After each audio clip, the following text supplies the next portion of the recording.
All right, what should you buy at Walmart? And what should you perhaps not buy there? Well, our partners at Consumer Reports magazine just took a close look at the store to find out. Consumer Reports magazine has just released a list of what it calls the winners and washouts at Walmart.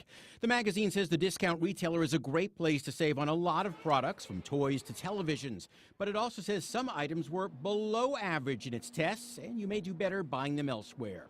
So Consumer Reports lists of Walmart winners: White Cloud toilet paper, top rated, strong and cheap. Great Value paper towels, again top rated, strong and cheap. Also, its Equate brand of sunscreen. The SPF 50 got top ratings and is low priced. And the Grill King gas grill, a good quality grill for just $260.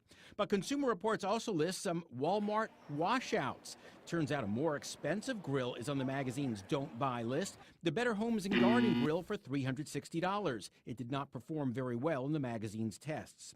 Also, the Bissell Rewind pet hair vacuum for $90. It says there are better choices.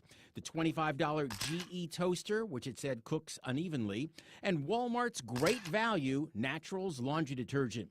Consumer Reports says the original Great Value detergent is great, but the natural version does not give sparkling results. I'll post all those results on WCPO.com.